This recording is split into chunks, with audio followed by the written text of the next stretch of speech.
Hi గారు, welcome to our channel. ప్రస్తుతం మనతో పాటు దాము బాలాజీ గారు, సీనియర్ జర్నలిస్ట్, వారితో ఒకసారి మాట్లాడదాం. సార్ నమస్కారం. నమస్తే సార్, మళ్ళీ భారత్ పాకిస్తాన్ మధ్య యుద్ధం వచ్చే అవకాశాలు కనిపిస్తున్నాయి అంటున్నారు సార్. అంటే 4 రాష్ట్రాల సరిహద్దుల్లో ఇప్పుడు మాక్ డ్రిల్ నిర్వహించబోతున్నారు. గతంలో అప్పుడు మాక్ డ్రిల్ నిర్వహించిన తర్వాత ఆపరేషన్ సింధూర్ స్టార్ట్ చేశారు. సో ఇప్పుడు మళ్ళీ మాక్ డ్రిల్ నిర్వహిస్తున్నారు. ఎందుకు ఈ మాక్ డ్రిల్ నిర్వహిస్తున్నారు? మళ్ళీ ఏమన్నా పాకిస్తాన్ మీద అటాక్ చేసే అవకాశాలు ఏమన్నా ఉన్నాయా? మళ్ళీ యుద్ధం వచ్చే ఛాన్స్ ఉన్నాయా అంటూ చర్చించుకోవడం చూస్తున్నాం. మరి దీనికి సంబంధించి ఏం జరిగే అవకాశం? 2 రోజుల ముందు కూడా మోడీ తీవ్రంగా హెచ్చరించాడు పాకిస్తాన్ని. సో ఒక రకంగా పాకిస్తాన్కి మనకు యుద్ధం మే 10న అంతమైన తర్వాత కూడా మాటల యుద్ధం అయితే కంటిన్యూ అవుతుంది. నిజానికి మోడీ అండ్ బీజేపీ లీడర్లు పెంచారు కూడా ఇది. ఒక పక్కేమో మన 7 టీమ్స్ వరల్డ్ వైడ్గా వెళ్ళి మన వ్యూ ఏంటి, పాకిస్తాన్ వ్యూ ఏంటి, పాకిస్తాన్ మన దేశంలో ఎలాగ టెర్రరిజాన్ని ప్రోత్సహిస్తుంది విత్ డేటా. అనేక దేశాల్లో దాదాపు 35 దేశాల్లో మన 7 టీములు వెళ్ళి ఆల్రెడీ ప్రచారాన్ని మొదలుపెట్టాయి. దీనికి ప్రతీకారంగా పాకిస్తాన్ కూడా కొన్ని టీముల్ని ఫామ్ చేసి వాళ్ళు కూడా అనేక దేశాలకు వెళ్ళి వాళ్ళు కూడా ప్రచారం మొదలుపెట్టారు. మరోవైపు పాకిస్తాన్ మనల్ని బెదిరిస్తుంది, మీరు మాకు నీళ్లు కానీ ఆపేస్తే మేము మీ ఊపిరి ఆపేస్తామని వాళ్ళ అహ్మద్ చౌదరి వాళ్ళ మిలిటరీ డీజీ ఆయన కూడా హెచ్చరించాడు. సో అదే స్థాయిలో మోడీ కూడా పదే పదే హెచ్చరికలు జారీ చేస్తున్నాడు పాకిస్తాన్కి. మీరు కానీ టెర్రరిజాన్ని ఆపకపోతే మేము మీ అంతు చూస్తా ఉన్నట్టుగానే మాట్లాడుతున్నారు. ఇప్పటి వరకు ఇండస్ వాటర్ ట్రీటీని కూడా మనం ఏదైతే ఆపామో, అభియన్సలు పెట్టామో దాన్ని నార్మలైజ్ చేయలేదు. అట్లాగే మిగతా శాంక్షన్స్ కూడా అలాగే ఉన్నాయి. అంటే యుద్ధ వాతావరణం కంప్లీట్గా పోలేదు. ఎప్పుడు పోతుందంటే సివిలియన్ డిస్కషన్స్ జరగాలి. ఇప్పటి వరకు ఏంటంటే మనకి మిలిటరీ లెవెల్లో డిస్కషన్ జరిగే తప్ప సివిల్ లెవెల్లో జరగలేదు. సో సివిల్ లెవెల్లో జరగాలంటే మోడీ కండిషన్లు ఆల్రెడీ పెట్టాడు. అదేంటంటే ముందు మీరు టెర్రరిజాన్ని ఆపాలి, జరిగితే చర్చలు ఇద్దరి మధ్య జరగాలి, 2 అజెండాలో ఉండాలి. 1 terrorism, 2 POK Pak occupied Kashmir. ఈ 2 అంశాల మీద మాత్రమే చర్చ జరగాలనేది మోడీ పట్టుబడుతున్నాడు. దానికి పాకిస్తాన్ రెడీగా లేదు. అందువల్ల ఇప్పుడే చర్చలు జరిగే అవకాశం లేదని చెప్తున్నారు. ఈ క్రమంలో ఏమవుతుందంటే యుద్ధ విరమణ తర్వాత కూడా పాకిస్తాన్ వాళ్ళు మన బార్డర్ స్టేట్లలో అటాక్స్ మొదలుపెట్టారు. ముఖ్యంగా LOC లైన్ ఆఫ్ కంట్రోల్ 740 కిలోమీటర్లు మనకి వాళ్ళకి మధ్య ఉంటుంది. LOC దగ్గర IB ఇంటర్నేషనల్ బార్డర్ 3320 కిలోమీటర్ల పొడవుతూ ఉంటుంది. ఈ 2 బార్డర్ల దగ్గరున్న గ్రామాల మీద, సివిలియన్ నివాసాల మీద, మిలిటరీ బేసెస్ మీద పాకిస్తాన్ వాళ్ళు అటాక్స్ చేస్తూనే ఉన్నారు. దానికి రిటాలియేషన్ మనోళ్ళు ఇస్తున్నారు. ఈ మధ్య గత కొన్ని రోజుల నుంచి అది ఆగింది.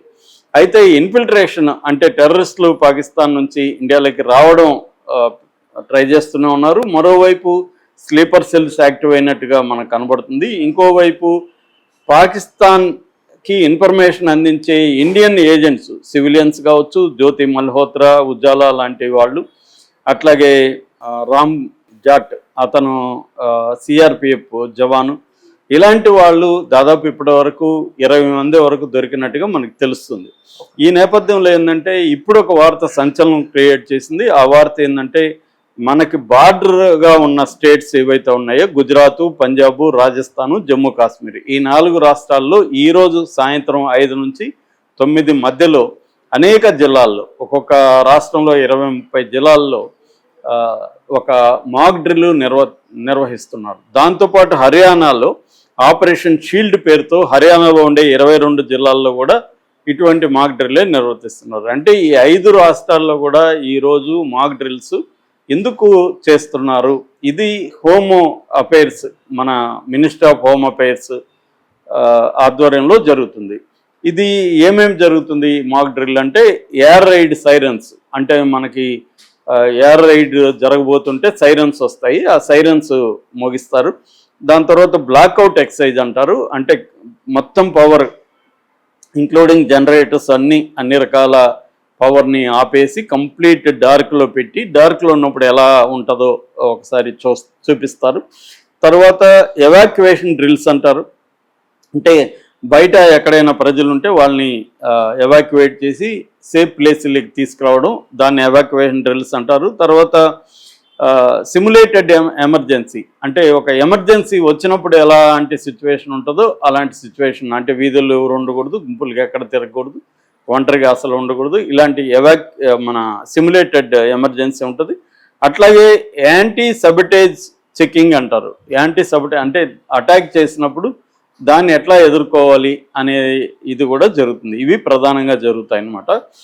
ఇవి దీంట్లో ఎవరెవరు పాల్గొంటారంటే అన్ని డిపార్ట్మెంట్ సివిల్ డిఫెన్స్ టీమ్స్ అంటారు అనమాట. ఇదంతా కూడా దీని పేరే సివిల్ డిఫెన్స్ డ్రిల్ అంటారు. సో ఈ సివిల్ డిఫెన్స్ అంటే మిలిటరీ వాళ్ళు ఏముండరు, సివిల్ డిఫెన్స్కి సంబంధించి అంటే పోలీసులు ఉంటారు, ఫైర్ డిపార్ట్మెంట్ ఉంటుంది, రెవెన్యూ, మిగతా గవర్నమెంట్ డిపార్ట్మెంట్స్ ఉంటాయి దీంట్లో. తర్వాత మన ప్రత్యేకమైన ప్రొటెక్షన్ ఫోర్సెస్ స్టేట్ లెవెల్లో ఉంటాయి, అవన్నీ కూడా పాల్గొంటాయి. దాంతోపాటు సివిలియన్స్ కూడా, సివిలియన్కి సంబంధించిన ఎన్ఎస్ఎస్, ఎన్సిసి ఇలాంటి ఆర్గనైజేషన్స్ వాళ్ళు పాల్గొంటారు. తర్వాత ఏమన్నా గ్రూప్స్ ఉంటే, ఆర్గనైజేషన్స్ ఉంటే వాళ్ళు పాల్గొంటారు. అలాగా ప్రజలందరూ దీంట్లో ఇన్వాల్వ్ అవుతారు. అట్లాగే వాలంటీర్స్ని కూడా కొంతమందిని పెడుతున్నారు. ఈ వాలంటీర్స్ యాక్టివ్గా ఉండి ఒక్కొక్క అపార్ట్మెంట్కి కొంతమంది వాలంటీర్లు, ఒక్కొక్క స్టేట్కి కొంతమంది వాలంటీర్లు, ఇలాగా వాలంటీర్స్ బాధ్యత తీసుకొని అక్కడ ఉన్న ప్రజల్ని, ముఖ్యంగా ముసలి వాళ్ళు ఇలాంటి వాళ్ళు ఉంటే వాళ్ళని ఎలా, ప్రత్యేక పిల్లలు వాళ్ళని, లేకపోతే హెల్త్ బాగాలేని వాళ్ళు వీళ్ళని ఎలా చేయాలి, ఇవన్నీ జరుగుతుంది.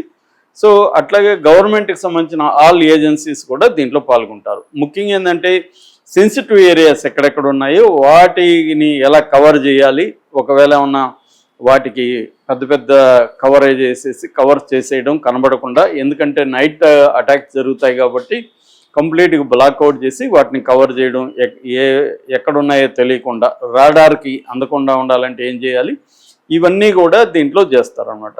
దీని పర్పస్ ఏంటంటే ఎమర్జెన్సీ రెస్పాన్స్కి ఎలా అవ్వాలి, అటాక్స్ జరిగితే ఎలా తాము రక్షించుకోవాలి, గవర్నమెంట్ ఏజెన్సీలు ఎలా పనిచేయాలి, తర్వాత సివిలియన్ రెడీనెస్ అంటే రెడీగా ఉండాలి, ఎప్పటికైనా మనకి యుద్ధం వస్తే రెడీగా అందరూ ఉండాలి. అప్పటికప్పుడు భయపడిపోయి ఆ భయంలో ఏం చేయాలో తెలియక ఎలాగంటే అలాగా కాకుండా ఒక ప్లాన్డ్గా, ఒక ఆర్గనైజ్డ్గా బిహేవ్ చేయాలి, విచ్చలవిడిగా ఎట్లంటే అట్లా పరుగులు ఎత్తకుండా.